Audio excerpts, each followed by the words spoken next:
Hello, everyone, and welcome back to another episode here at the Damage Report on the Young Turks Network. You know who's joining us? Someone who's pretty big at the Young Turks. Anna Kasparian joins us once again. How's it going, Anna? Hey, what's going on? Really happy to be here. I'm happy you're here too. You're the good news. The bad news is, as I talked about on my pre-show, I have got a really bad headache.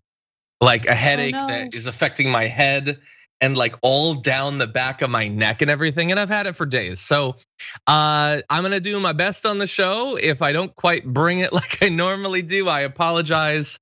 I am weak and I'm being bested by my brain. My brain is very powerful, and you want it as your ally. You don't want it as your enemy. I've always said, like, people get brain freeze and they think it's bad. Imagine what my brain freeze is like when it gets frosty up in there. Anyway, that's unbearable. Have I given all of you a headache now? Anyway, Anna, always glad to have you here, and especially for today's news, because we're gonna be talking about Ted Cruz, the guy everyone loves to hate. He's like Bart Simpson in that way, and in no other ways. So we're gonna talk about Ted Cruz. We've got, let's see, basically every kind of scandal you can imagine when it comes to the coronavirus from both Democratic and Republican governors. We've got Lauren Boebert trying and failing to own the libs on Twitter, as well as Joe Biden doing sort of what we expected he might on some of these big promises he's made. So we're gonna go through all that, and as we do, if you send us messages, tweets, chats, talks, I think they're called. If you talk us, we will respond live. And I also wanna let you know, for our YouTube members, we've got a couple little perks for you. So for members of all levels, you know what we have right now in the emoji variety? We have an Anna Kasparian emoji. So that's gonna be a lot of fun. So you can definitely use that. And for the tier 3 members, after the show, about an hour after the show, we're gonna be doing our second monthly live Q&A. So if you're a level 3 member, if you become one, you'll be able to engage in that. We'll be talking about a combination of politics and non-political stuff for a bit, and it should be a lot of fun. We had one last month and it was great. Before we launch into this thing, Anna, anything else we need to cover? Anything big happening? Any Charlie related news that I'm not yet up to date on? I mean, you started the show by talking about your physical state. So I guess I'll also contribute to that because sure. I've been having the worst lower back pain. So I decided that this morning, instead of going for a run, which is probably exacerbating the back issues, I'll do some yoga. But I don't like doing yoga before going on air, because once I'm done, I just wanna like sail away, sail away, sail away. Like I'm just so calm right now. And like we're about to do all these awful stories that I wanna be angry about, but I'm just cool as a cucumber because of yoga. This is my way of saying everyone should be doing yoga. It just de-stresses you, it's amazing. It's like in like 30 minutes of yoga, you can get the relaxation effect of like a long weekend in Cancun. Is that what you're saying? It's not even that. Like it does something to my mental state as well. Like I'm just so like calm. Calm is not my usual state of mind. Okay, I'm usually pretty like amped up. No, but right now, you deserve it, Anna. Yeah, you deserve it. I do. Yeah. So I'm looking forward to the show. Let's do it. Let's talk about all these awful governors throughout the country. Oh my God, we've got so many bad people. It's basically just, wait, every one of these stories is, oh, that person's terrible. Every single one of them. Wow, okay. I mean, I guess that's probably a lot of the show, but that's what it is today. So why don't we start? We're gonna spin the wheel of horrible politicians, and first it's gonna land on a man wearing a ferret in his chin. Okay. Yesterday, early, everybody already hated Ted Cruz. We cruised into Wednesday hating him, but by night, last night, we had a new reason to.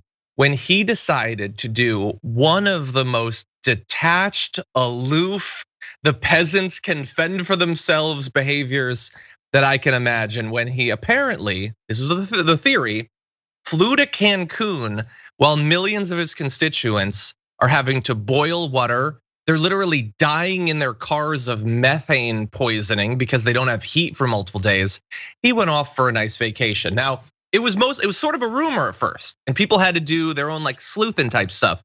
David Schuster tweeted out a confirmation at that point that was sort of semi-considered confirmed that Ted Cruz was on that plane. And you see the picture there. Now, that could either be Ted Cruz or the least lucky man in America who can credibly pass for Ted Cruz. I feel terrible for that person. But then another person sent this photo, and you can see there, I think that's a human. And if it is, it looks like Ted Cruz. But the issue with these photos going around as they were circulating is that we didn't know when they're from. And there have been these sorts of things that have blown up, and then it turns out, sure, it's Ted Cruz at an airport, but it was 3 years ago or something like that. So, and the mystery grew, Anna, because Cruz's Senate office didn't respond to multiple queries seeking comment. His social media pages and official websites made no mention of the photos or of trips. And it took until this morning for it to be confirmed that it was him. And it happened, dagger in the back style, Fox News putting out, they have a source that says that he did fly to Cancun amid all of what's going on. What do you think? I didn't know that Fox News blew the whistle. Like, I didn't know that it was Fox News, especially because remember, usually the Republican lawmakers that ever face the ire of Fox News and its pro-Trump conservative bias happen to be the Republican lawmakers who are willing to actually call Trump out or criticize him, maybe even vote to impeach him. So it's interesting that Fox is the news source that confirmed this, considering the fact that Ted Cruz has sacrificed his wife, he's sacrificed the country, all to show his undying loyalty to Donald Trump. So I love that wrinkle to the story. But is anyone really surprised? Come on, guys. How many times has the Senate gone on break or recess before they pass desperately needed coronavirus economic relief? I don't care if they're going on recess to just go back home and chill on their lazy, boy recliner. Lazy boys. Or if they're, lazy boy, is that what I said? That's it. Or if they're going to Cancun. To me, it's the same thing. It's a complete abandoning of the American people. And it's absolutely disgusting that the Senate is on recess at all right now, as we're facing multiple crises. But Ted Cruz is just grimier and grosser than most Republican lawmakers. So it does make it a little worse to see him, having this leisurely time while so many people in his state are suffering from this storm. Exactly, and they are suffering. More than 2.7 million Texans are currently without power. Joe Biden had declared a state of emergency several days ago. Drinking water is limited, which is always what you want to hear about America. And in many areas, boil notice warnings have gone into place, advising that it's not to drink water tap without boiling it first. Houston, which is Cruz's hometown, is under a boil water notice. And KHOU reported that people have taken to draining water out of water heaters and collecting rainwater in order to stay hydrated.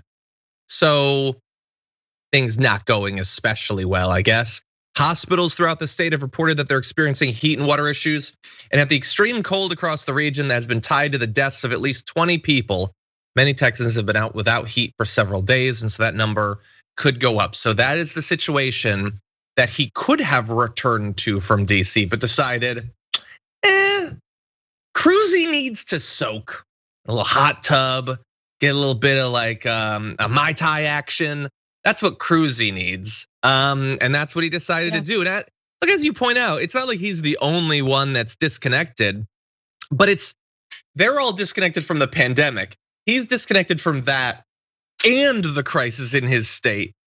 And he decided to go on like a tropical vacation. That is just, even in America, where the bar for our politicians is buried like 10 feet from the center of the earth, you can't do that much all at once. That's too much. Well, John, remember, there aren't very many countries that Americans can travel to because of complete travel bans as a result of our unique disastrous way of handling the coronavirus pandemic. So maybe he had no choice but to go to Mexico, which is one of the few countries that's allowing people to go in. But it doesn't matter. I mean, again, at the end of the day, we're talking about multiple crises happening simultaneously in this country. No lawmaker should be on break, and no lawmaker should be, catching some rays in Cancun. Like, he needs to be here, but more importantly, Senate needs to be in session. And the fact that they took a break before passing coronavirus relief is just incredibly infuriating. Texas is under a state of emergency. Cruz demanded that Joe Biden declare a state of emergency for the state of Texas, and Biden didn't even hesitate. He did it immediately. That was the right thing to do. But for Cruz to just check out after that is horrendous, absolutely horrendous. Phase 1 is declaring a state of emergency. Phase 2 is getting crunk. That's what he was doing. He just wanted like limbo, That's what he wanted. He wanted some nice nachos. Do the cool kids still say the word crunk? I feel like whether they do or not, I wouldn't stay know. Away from that. But anyway, he probably does. I'm about as cool as Ted Cruz. And so he's getting a lot of criticism. But Ted Cruz did go to Cancun, and so now it's time to dunk on him. And the dunking is coming from a couple different directions, and even what I consider to be sort of reverse dunks, which is the defense of Ted Cruz that just makes him look worse and adds more people to like basically the social media firing line that's going on right now. So first of all, here is a tweet that he sent out 2 days ago, saying in response to his tweets mocking California's power outages, saying, "I got no defense. A blizzard strikes Texas and our state shut down. Not good. Stay safe." Now, what he left off, I assume because he ran out of characters, was peace out, because 2 days later he decided, man, it is really not good here. I'm gonna go. I'm going south for the winter. So that happened. Little like fun details, like that apparently his office called the Houston Police Department to help him get out of the Houston airport because they were so worried about enraged constituents. Here, this is Jake Sherman tweeted this out, and this was one of the pieces of evidence that he had gone to Cancun, was when he apparently was in an emergency flying back as fast as he could, and as of this, had yet to make it on the upgrade list to United Business. Rafael Cruz was still waiting on standby for that. So that's like, man, I got this crisis, I gotta get back, but I still wanna be comfortable. I gotta say, every time Jake Sherman makes news or gets any attention, I gotta mention that he just knows all the hot goss. Like, that's what he spends all of his time doing, looking for the hot goss, and he delivers on a regular basis. It's kind of incredible. It's always some like, Scaramucci said something awful story, or I know he's not the one who broke that, I don't think, at least. But he always has like juicy details of gossipy things, and it's kind of amazing. Yeah. Someone in the chat is like, what's wrong with going to Texas during winter weather? Okay. He's one of the leaders, like he's supposed to be helped. Anyway, okay, I love this. We're not gonna do a lot of the memes or whatever, but this Playa del Bad Ideas putting Ted Cruz on the beach with Chris Christie, which he did while there was all those transportation issues and all that. But then we get into other stuff that's been going on. So we don't have the graphic for this, but back in December of last year, Ted Cruz tweeted this: hypocrites, complete and utter hypocrites. And don't forget that Mayor Adler, who took a private jet with 8 people to Cabo, and while in Cabo recorded a video telling Austinites to stay home if you can. This is not the time to relax. So he was dunking on these political leaders during the pandemic, fleeing for fun tropical vacations. And like 2 months later, he's like, I have this idea. Where did this come from? Whatever, I'm just gonna do it. So that's fun. We've got a guest on Newsmax saying that Ted Cruz, quote, may have a better opportunity to communicate and get things done remotely than in Texas. Oh, come on. No, Anna, that's why he went to Cancun, was better Zoom quality. This is Newsmax. Come on, guys. Come on. Do you watch news? Does anyone watch Newsmax and really take them seriously? Come on. He might be better communicating while he's sunbathing in Cancun. What are you talking about? It's I hate the news cycle. Like I hate what politics has become. I hate what the news has become. It's just every day they're insulting our intelligence, guys. Every day. And people eat it up. Anyway. Sorry, Anna. John. You want to talk about insults to our intelligence? Wait until you hear what Dinesh D'Souza had to say about this. Okay. What could Ted Cruz do if he were here in Texas? I'm hard pressed to say. If he's in Cancun, that means he's not using up valuable resources of energy, food, and water that can now be used by someone else. This is probably the best thing he could do for the state right now. And by the way, that's dumb for a million different reasons. But if you're saying that the best thing a politician could do is get out of the country because you're not helping here, that is not a defense of the politician. You might think it is, but it's really something else. They will find an excuse and they will twist the reality, revise history. It doesn't matter how ridiculous their angle is, they will find a way to do it. It doesn't matter how insulting it is, they will find a way to do it. But they have followings. Like that's the thing that really gets to me, because for all that we hear about, like living in our own ideological bubbles and all of that, I just have a hard time believing that there's an ideological bubble that makes you so irrational and so full of self-hatred that you would hear an argument like that and think, yes, got it. Yes, nailed it. This is actually very good for me, as me and my family are left in the cold without power or safe, clean drinking water. This is good. Yeah. I mean, no one thinks that, right? How is Dinesh D'Souza still a thing? He's a convicted felon. Have some self-respect, people, please. Anyway, keep going. God. Ted Cruz won re-election. Like, this is who he always was. Anyway, George Takei tweeted, in fairness, AOC booked him the flight to Cancun. It's really her fault, which is funny because obviously everything's her fault. But she responded to that. If Senator Cruz had resigned back in January after helping gin up a violent insurrection that killed several people, he could have taken his vacation in peace. Texans should continue to demand his resignation, but don't blame me for this. My points are on Amtrak, which is good. That's good.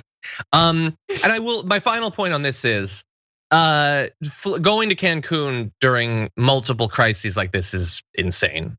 He should definitely be recalled, or it's insane. But it is weird that, like, I feel like he is getting more social media pushback for this than all of his involvement in the election with the Capitol riots, the attempt to decertify the vote, and all of that. Like that's worse. I think that's worse. Yeah. But America seems to believe that this is worse, actually. Well, I mean, I think it hits people differently, right? Because those who tend to kind of dismiss the severity of what happened in the nation's capital are people who lean to the right, Trump supporters, and there are quite a few of those people in Texas. And so they might not have felt personally impacted by what happened in the Capitol, even though it has an impact on all of our lives, right? I mean, that starts to deteriorate whatever we have left of our democratic process.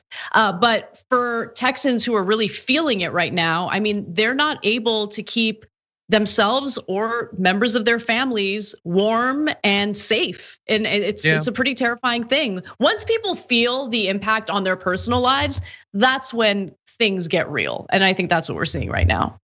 That's 100% true. And finally, I just want to say, like, we were focusing on Texas because Texas has generated a lot of like controversy and scandal around this.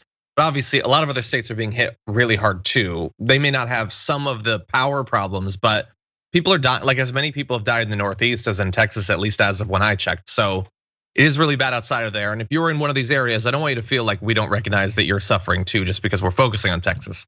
Our thoughts go out to you as well. We need to talk about a relatively new show called the Republic, or UNFTR. As a Young Turks fan, you already know that the government, the media, and corporations are constantly peddling lies that serve the interests of the rich and powerful. But now there's a podcast dedicated to unraveling those lies, debunking the conventional wisdom. In each episode of the Republic, or UNFTR, the host delves into a different historical episode or topic that's generally misunderstood or purposely obfuscated by the so-called powers that be, featuring in-depth research, razor-sharp commentary, and just the right amount of vulgarity. The UNFTR podcast takes a sledgehammer to what you thought you knew about some of the nation's most sacred historical cows. But don't just take my word for it. The New York Times described UNFTR as consistently compelling and educational, aiming to challenge conventional wisdom and upend the historical narratives that were taught in school. For as the great philosopher Yoda once put it, "You must unlearn what you have learned." And that's true whether you're in Jedi training or you're uprooting and exposing all the propaganda and disinformation you've been fed over the course of your lifetime. So search for UNFTR in your podcast app today and get ready to get informed, angered, and entertained all at the same time.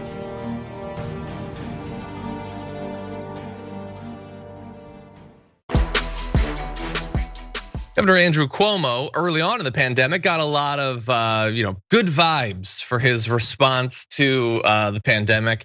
And now we're in a very different time because some of what his administration did in regards to apparently covering up thousands of deaths is starting to get more coverage. So let's catch up on some of what's been revealed in the investigations that have apparently been launched. He's facing mounting challenges to his leadership as state lawmakers threaten to strip him of the power to issue emergency orders, and federal investigators have scrutinized his administration's handling of nursing home data. We found out that the FBI and the US Attorney for the Eastern District of New York have opened an inquiry into his handling of nursing homes during the pandemic. It's not currently known whether the inquiry, which was confirmed by 3 people familiar with the matter, was focused on him or any individual, only that it's in its earliest stages, although based on the evidence that's come out so far, that's something to keep your eye on. The investigation moved back into the public spotlight in recent weeks after revelations that Cuomo's administration had given the public and state lawmakers an incomplete accounting of the number of deaths at nursing homes and assisted living facilities. In recent weeks, the administration revealed that 15,000 long-term care residents had died, up from the 8,500 previously disclosed. So let's pause there. That is very, very, very off. That is a huge number of additional deaths. It's not a rounding error. That's not, we forgot to cross our T's. That is a very different overall appearance of how this entire thing was handled. And so I can see why this is becoming such a big scandal for him. That is not a small thing. I mean, it's a huge thing, but what should have also been huge in terms of backlash and national media coverage was the fact that in the early stages of the pandemic, Governor Cuomo continued to advocate for and succeed in gutting funding for the state's Medicaid system. Cuts to the Medicaid system when a pandemic is ripping across the country and leading to, at this point, 500,000 Americans dying. He couldn't have predicted it would be 500,000 Americans when he did it in the early stages of the pandemic, but it doesn't matter.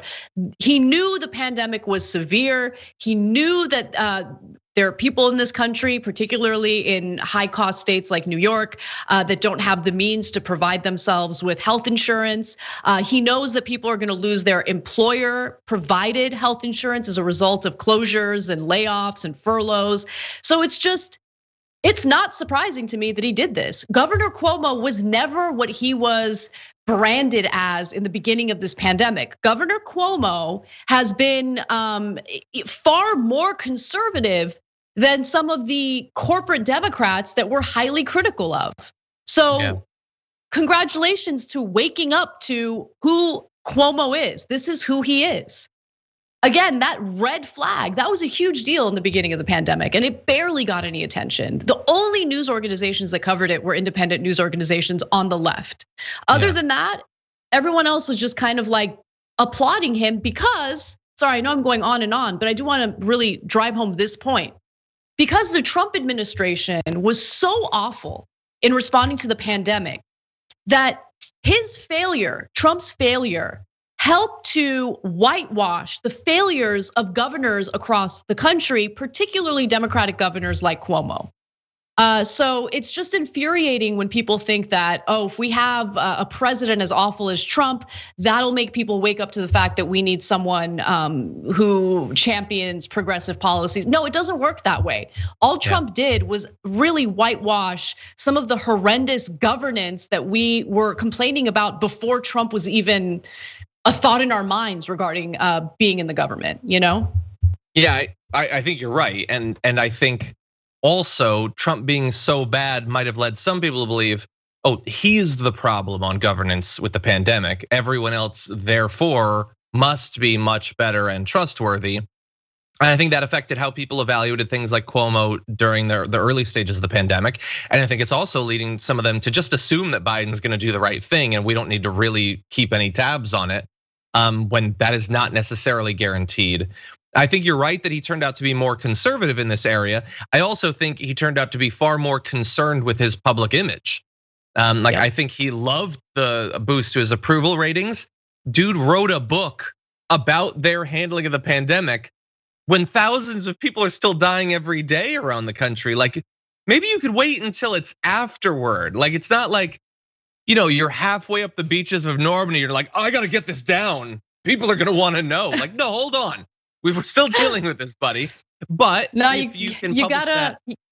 You gotta respect the hustle, John. You gotta don't let a good crisis go to waste. Come on. Exactly. And then so hiding this information now, they're gonna say, for instance, I'm gonna jump ahead a little bit. A top aide, Melissa DeRosa, was recorded last week admitting that the administration had purposefully withheld the data in the face of an investigation by the Trump Justice Department that it feared would be politicized, that the Justice Department would use this against them. Well, look, I don't know exactly if that's we are worried it'll be used against us or Cuomo is worried it'll be used against him. But whichever it is, I don't care if you think it's gonna be used against you. It's the truth. How novel that the Trump could be attacking its enemies for things that are accurate and actually happened. You don't get to hide deaths just so Trump will leave you alone. That's not how it works. We need to know how bad it is. So I'm sure more about this is gonna come out. It looks terrible. What? No, just one final thing about it.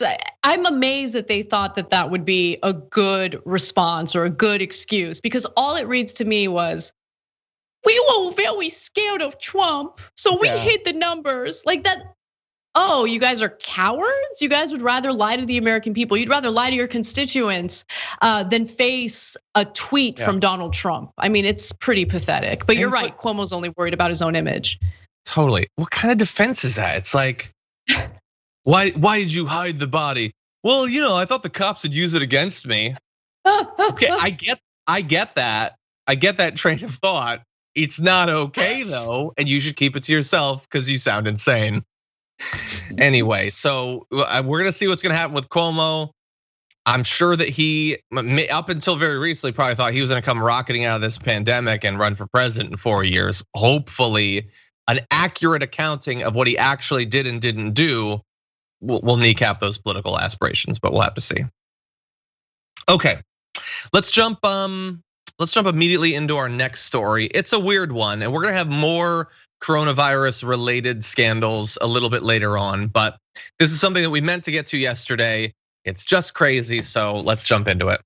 If you're watching this show, you're probably well aware of the fact that Tucker Carlson is a massive liar. That's what he does. It was very much on display this week when he was perhaps the biggest cause for the frozen turbines caused Texas's problem lie beginning to spread as much as it has through right-wing media. He just lied about it. He knew that they were lies, but it was convenient to him, so he lied about it. Now, how does someone actually do that? How does someone tell themselves it's okay to have a career where this is what you do?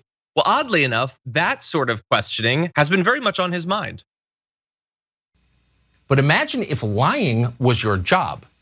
Imagine forcing yourself to tell lies all day about everything in ways that were so transparent and so outlandish that there is no way the people listening to you could possibly believe anything you said.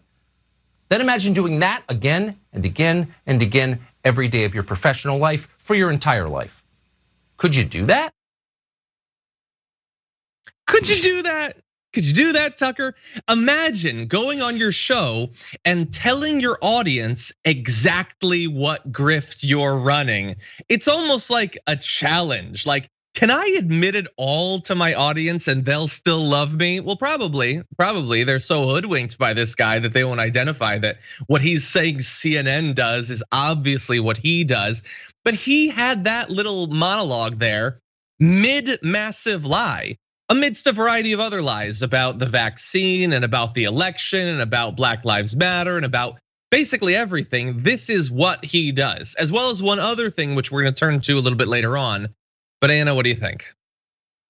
I mean, I think that this is the same as O.J. Simpson writing a book titled like "If I Did It."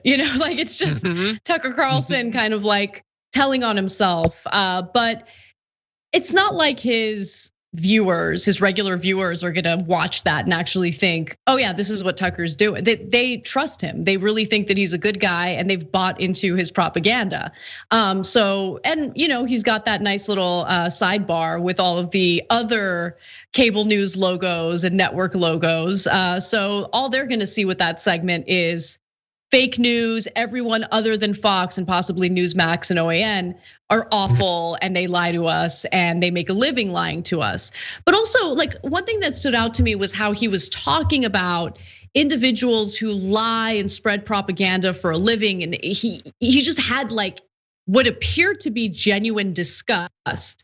And I really hope that he has the self-hatred that he should have, considering the lies he knowingly engages in and doles out on a daily basis with his show.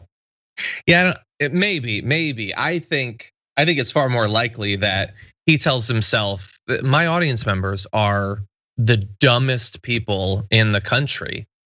And I know that like people, especially conservatives watching this, are probably like, no, he's against the left, he hates the libs and stuff like that. But he doesn't.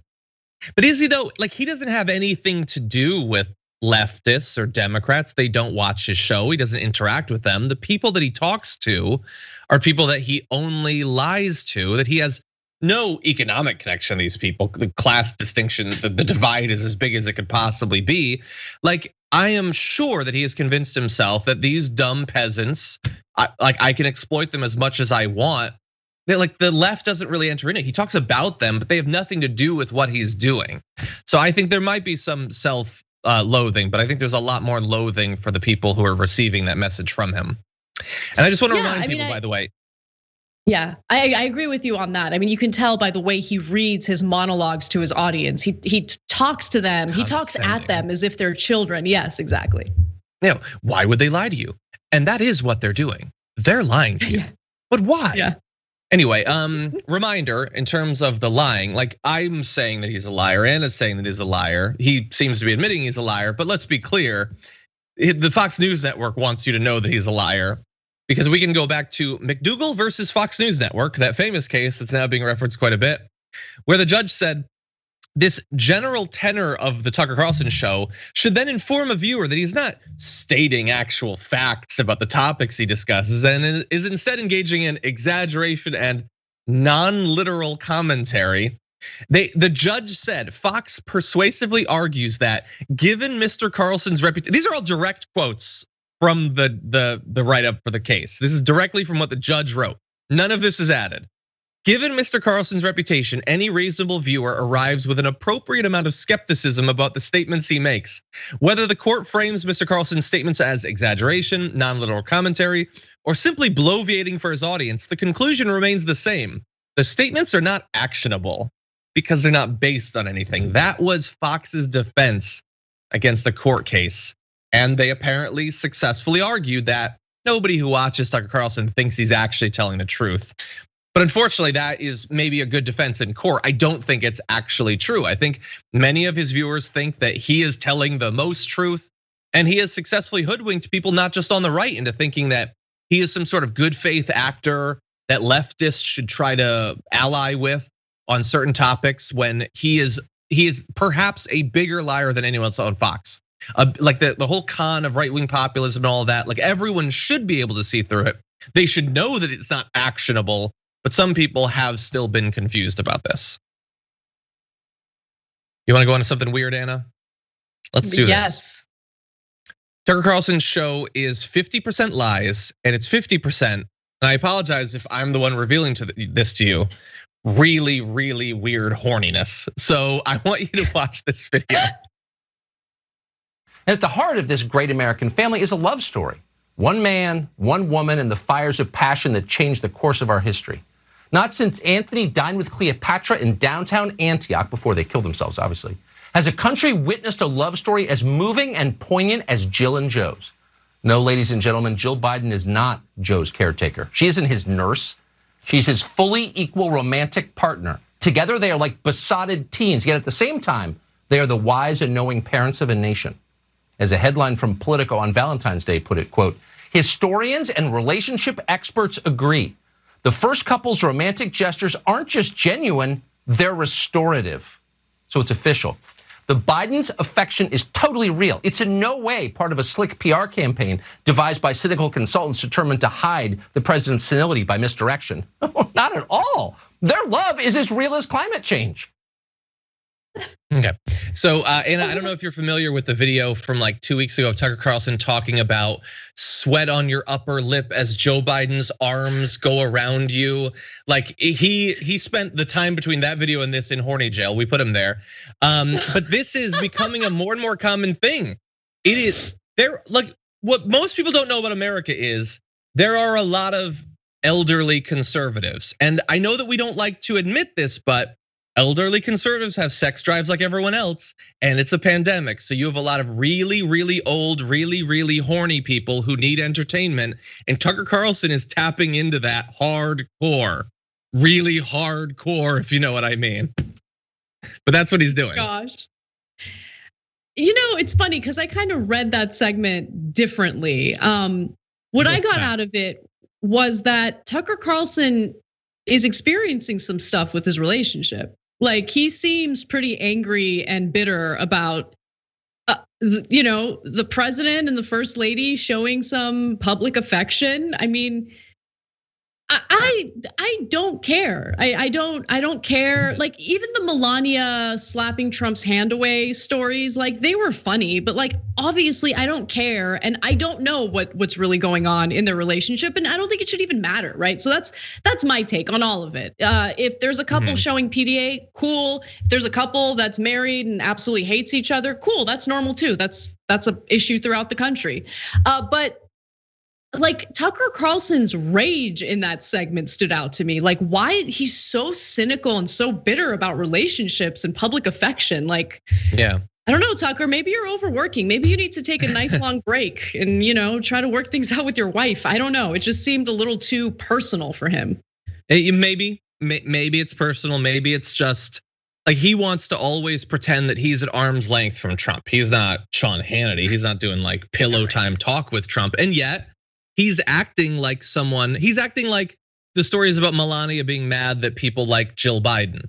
He's acting like he's jealous of the positive coverage of Joe and Jill Biden's relationship, which by the way, like to some extent, the thing about this slick PR thing, no, I don't think it's a PR team, but I do think there are people who want to present it as, they're way too excited to see a couple that actually likes each other, sure. But maybe it's just kind of a natural thing where like, we had for 4 years, whether it's interesting or not, and I agree with you. I don't lose a lot of sleep over the fact that Melania and Trump don't sleep together. But like after 4 years of that, seeing a couple that actually seems to give a damn about each other is interesting. Maybe we could spend a couple of weeks being like mildly amused by that. But he can't, Tucker can't. He is infuriated by the fact that the media seems to prefer this couple that likes each other to the couple that mainly communicate via payoffs to porn stars that they've slept with. Like, but he wants to pretend that people having a preference between those two. This guy that like talks about family values and all that so much, it's insane to have a preference for that. But anyway, yeah, and that preference stretches. That preference stretches across different professions that are considered, public figures. Like even among celebrities, people love to swoon over a couple that is in love. Like remember when Jennifer Lopez and Ben Affleck were engaged and they like seemed to be like super in love with each other and super like affectionate, and everyone's like, oh, it's a perfect couple. Oh my God, I wish I had a boyfriend like that. I wish I had a fiance like that. Like that's what the news was kind of like consumed with. And then when there were some rumors about Ben cheating on Jen, oh no, what's gonna happen? Then everyone like started picking a side, and it was a much more angry time in celebrity gossip news. So it's just, it's people love to see other people in love, except for Tucker Carlson, apparently. Exactly. And I know there's probably a significant portion of the audience that doesn't care what anyone in right-wing media is talking about. I apologize, you're not gonna like these parts of the show, but I think media criticism has been a part of TYT from the very beginning. We care what the other side is saying, what they're not saying, how they're manipulating their audience, because that has political effect. So I'm not gonna stop doing it. So if you don't like that, just stop watching, I guess. But I do want to point out though that this segment of Tucker Carlson and the other thing about Joe Biden's arms and stuff, like for people who don't watch it, what you may be missing about this is that Tucker Carlson is in one way the most watched person in media or whatever, and like a political cable news show. But I want to be very clear, his show is not a news show. It really isn't. Those sorts of segments, that is what he does. He does these weird monologues that aren't really about anything. Certainly nothing that's happening economically. He's not doing like, let's take stock of the state of the pandemic. He's not doing segments like this. Like the most substantive segments he do are like something about how someone got canceled, or that there's a transgender student playing sports. His show is ostensibly a news show. It has lower thirds and stuff, but it doesn't have anything to do with the news or the state of the country. It is effectively, for my whole audience, they get to watch me be an a-hole. So I'm gonna be an a-hole to trans people, and then I'm gonna be an a-hole to Jill Biden, who I'm gonna mock for being a doctor. That is really all it is. You're tuning in to hear him sort of speak weirdly and lustily about the news and get mad, and that's really it. And that's important because he is the biggest of all of those. And so I just want people to understand that this is the biggest conservative news show, and it has nothing to do with the news, but that is what is selling better than anything else. As we covered on the show earlier this week, at his first presidential town hall, President Joe Biden made explicit Tuesday night that he favors modest student loan debt relief over the ambitious proposal that his progressive base and party leaders in the Senate are demanding. So that's at $10,000 rather than $50,000. And if you thought that was bad, wait for this. On Wednesday, his White House suggested that even that modest package may not happen. Speaking to reporters at the Daily Briefing Wednesday, the White House press secretary said Biden planned to hold off on making any decisions on student loan debt executive action until his appointees at the Justice Department have a chance to review the issue. There's no immediate time frame on that legal review process, which will happen alongside a review by Biden's domestic policy advisors. And so there's more, but even the $10,000, which he could have signed the first moment of his presidency, he could do it right now if he wanted to. He could be a little bit late for lunch and get it signed. Even that, they're not ready to do. And it might take weeks, it might take months. Maybe people forget about it. Maybe it never happens at all, Anna. I think that it's highly likely that it doesn't happen at all. I think there's a very clear reason for why Biden, especially over the last week, has seemed to waver on some of his campaign promises. The very campaign promises that made him seem at least a tiny bit better than what we experienced under the Obama administration. And obviously, look, the Trump administration was a complete and utter disaster. But what was frustrating about Obama was his willingness to entertain austerity, his willingness to focus all of his economic policy on helping corporations and the wealthiest people recover from their economic losses from the Great Recession. And what we're seeing from Biden now is him wavering on things like the $15 an hour minimum wage and also canceling student loan debt.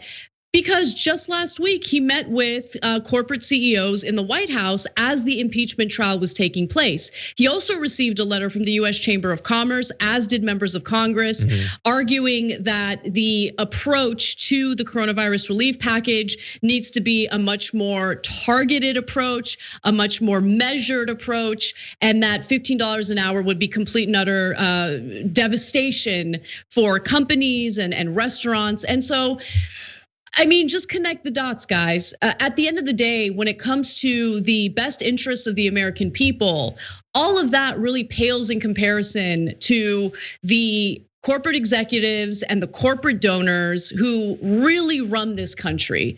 I mean, at this point, when I look at most politicians, all I see is a face to the corporations that really control what goes on in this country. And Joe Biden is not only sealing the deal on his legacy, which will be an awful one, but he is driving this country deeper and deeper into absolute lunacy, because I guarantee you, someone a little more clever than Donald Trump and someone certainly more fascistic than Donald Trump will have an easier time getting elected if Biden continues to deepen the economic anxieties that people are facing today. The unwillingness to do something that would be so easy to do, but also something that would make Biden the most popular president in a long time, possibly since FDR. If he canceled all federal student loan debt, he would be the most popular president by far. And I guarantee you that some of these Trump zealots might even reconsider who has their loyalty, because I mean, it would just improve so many people's lives. And it's unbelievable that Biden refuses to do it. It's absolutely disgusting. Well, if they are actually being affected by economic anxiety, then yes, that should go a long way to changing their opinion. I mean, everything that you said there was obviously so on point that I think you covered it. I'm gonna move on to the next level of how bad this is. And I don't even know exactly. I'm gonna read you a graphic, and it's a sentence, and all the words are in the right order, but I don't know exactly what it means. White House officials said Wednesday that Biden's reference to writing off $10,000 of loan forgiveness was not meant as a descriptor for executive action, but to reflect his endorsement of achieving that goal through legislation, which he has not yet proposed. I don't know what are you talking about? He says, I want 10,000, not 50. Because I can't legally do that. Now, that makes sense. It's wrong. That makes sense as a wrong argument for why he can't do it through executive action, because maybe he's convinced himself that he could do 10,000 but not 50 through the stroke of a pen. But if he's not talking about executive action, if he's talking about legislation, then what is it can't be 50 because that's illegal stuff? But you're saying Congress can't do it because it would still be illegal? What are you talking about? And you 100%, well, you could do both, but you 100% could do the 10,000 through executive action. So you want to go through an entire legislative process for that, which would be totally needless, without getting rid of the filibuster, would be impossible for it to actually pass, would take up a ton of time. And even if we initiated that legislative process, you're saying something more than 10,000 can't be on the drawing, like on the negotiating table, because it's illegal in some way. I don't know what any of that it means. Does he not know if he's talking about executive action or legislation? Does he not know what the law is? Or is he hoping that we're gonna be so thrilled by the fact that Trump isn't here that we're gonna ignore all of this? I just think he's lying. I just think his heart isn't into it. I don't think he really cares about canceling any student loan debt. This is the man who has contributed significantly to making student loan debt as bad as it is. He's the one who authored and successfully passed the bankruptcy bill. And that is the reason why students are unable to ever discharge their student loan debt. I mean, by the way, here's something that also doesn't get talked about enough. Right now, as we speak, Betsy DeVos is facing a lawsuit by students who had been defrauded by for-profit colleges. Their student loan debt was supposed to be forgiven as a result of this giant investigation that found that Corinthians colleges had defrauded all of these students. And so the Obama administration, its education department, was to stop collecting student loan debt payments from those students who had been defrauded, and their debt was supposed to be canceled. But that happened in the tail end of the Obama administration. And then we had, unfortunately, Betsy DeVos, who continued to collect those federal student loans, even though she wasn't supposed to. She was found in contempt of court because a federal judge ordered her and the education department to stop collecting those payments. She refused, so now she's facing a lawsuit. And guess what Biden's Justice Department is doing? Biden's Justice Department has stepped in to prevent Betsy DeVos from having to be deposed as part of that lawsuit. They are protecting Betsy DeVos and giving her the opportunity to avoid having to provide a deposition for this lawsuit. It's disgusting. So there are all sorts of things happening with the Biden administration right now that are coming to light, but there's even more once you scratch beneath the surface. Exactly. And thankfully, there's a lot of good people that are pushing him to do. Well, I would say do more, but now do anything. I mean, when AOC and Chuck Schumer are pushing you, and you could do it right now, like he could do it in a minute if he wanted to. If he doesn't do this, like it's like you were saying, like it's one thing, like if he deepens people's problems, but if he has an easy opportunity to make a good portion of them go away and chooses not to, then not only will the American people be incredibly angry with him, but they should be. They really should be. He should suffer electorally as a result of that. Okay, we're gonna push into this story, and then once we're done with this last corrupt individual, we have a quick update, breaking update to a story we talked about earlier that I'm gonna give you. But first, let's talk about another of the worst people in America. Governor Ron DeSantis and his conduct during the pandemic has been horrific from the very beginning. He hasn't taken it seriously. He's tried to create massive exemptions very early on for huge businesses to continue to operate.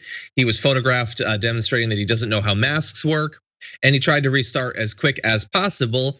Now that we have a vaccine, is still finding new ways to be horrible.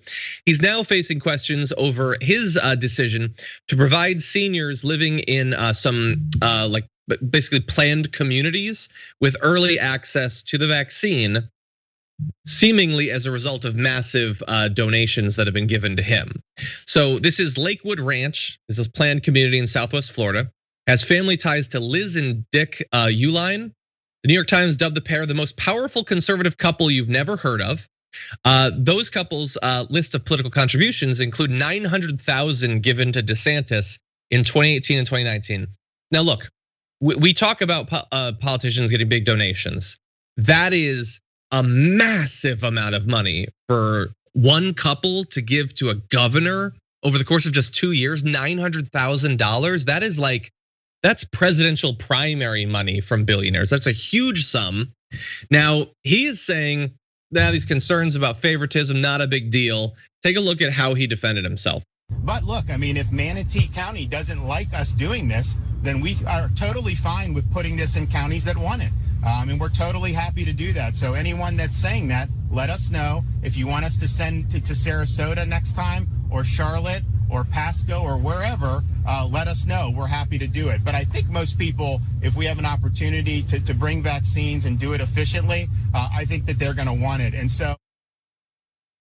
Yeah, so it's nothing to do with the donations or anything. It's the county is mad at him, is the way he's presenting it, not that one particular planned community is getting it in the county. And it's not just DeSantis. I saw a headline on, I forget if it was Raw Story Media. It was media scrambles to figure out why they're mad at DeSantis, that he's giving it, that he's taking it away.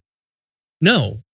It's that he's giving it to a very particular micro-targeted community connected to incredibly wealthy donors. Not that someone in that county is getting it. And him then saying, if you criticize any of our decisions, we're gonna take it out of the entire county. That is just a threat. It's not even a particularly veiled one, Anna. He's basically saying, if you criticize any of our decisions, your whole county might not have access to the vaccine. And remember, it's all being done by the states. They can't appeal to Biden over this if a county gets blacklisted from the vaccine. So this is absolutely horrendous. Yeah, it absolutely is. And one thing that's really stood out to me over the last week regarding news coverage surrounding DeSantis is that more and more Republican lawmakers have kind of been pitching him to the American people as a possible 2024 presidential pick in the Republican Party. They're encouraging him to run. And let's just be aware that Ron DeSantis is, absolutely awful. And he's another version of Trump, possibly someone who's a little more, I was gonna say a little more clever, but DeSantis, we all saw him attempt to put a mask on. The guy is certainly struggling. But as we know, stupidity doesn't necessarily hinder absolute cruelty. And that's what he's doing right now in the state of Florida. Yeah. 100%. We actually were playing that video while you were saying that. He has no idea. And you know why you wouldn't have an idea of how to put on a mask on camera? When you haven't been regularly putting on a mask and it's suddenly a new thing that you have to do. If I had to put on roller skates right now, it would take me a couple minutes because I haven't been doing it every time I go outside. That's a weird metaphor. Anyway, okay, so it is. Okay, so really fast, I just want to do this quick update for just a couple of minutes and then we're gonna let Anna go. And a heads up again, if you are one of our tier 3 members on YouTube, or if you become one, maybe upgrade your membership. In almost exactly 1 hour, we're gonna be doing our second monthly live Q&A conversation. So you'll have access to that. But first, this, and nobody knows what I'm about to throw to. Apologies to the producers. Ted Cruz has been getting, how did you? Wow. I knew it. I knew it too, though. It's got to be an update on Ted Cruz, and they took a risk. And you know what? I like it. I like it. They did it. Okay. Respect where respect is due. Okay, let's see if you can get it back up fast. Nice. Okay.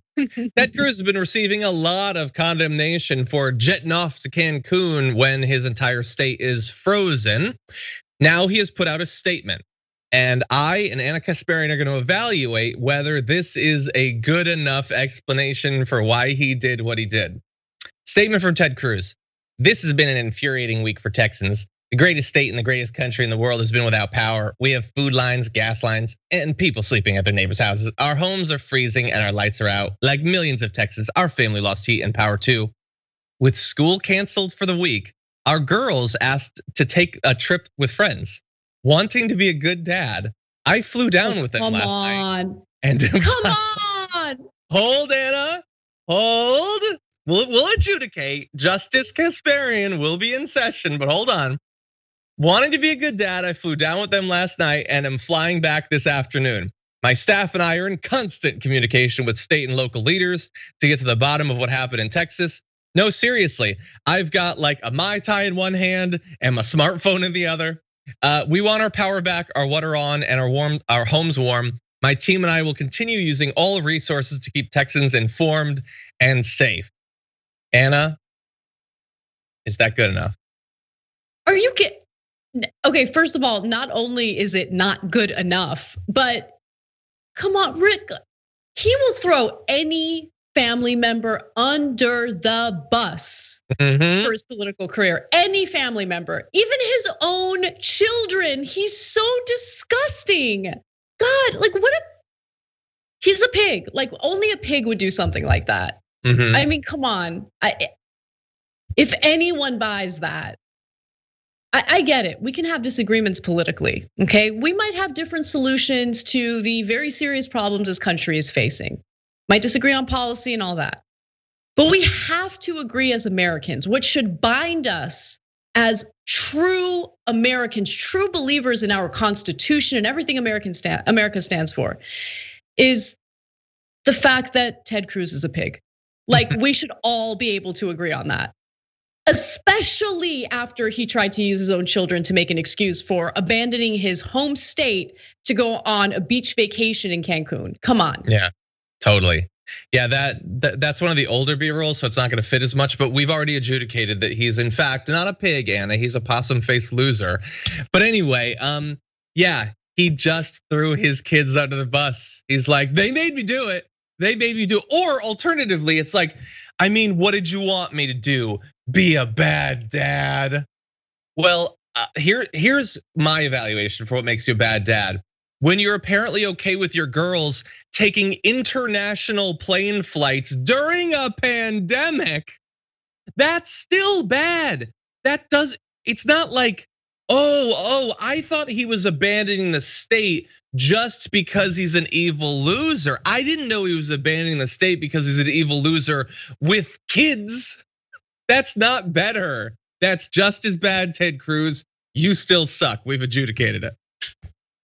Anyway, Anna, thank you for joining us on the Damage Report. We try not to ask you too often because you're one of the busiest people in this entire industry, but there's nothing we love more than having you on the show. I love doing it. Thank you for having me, and thank you to your audience. Thank you.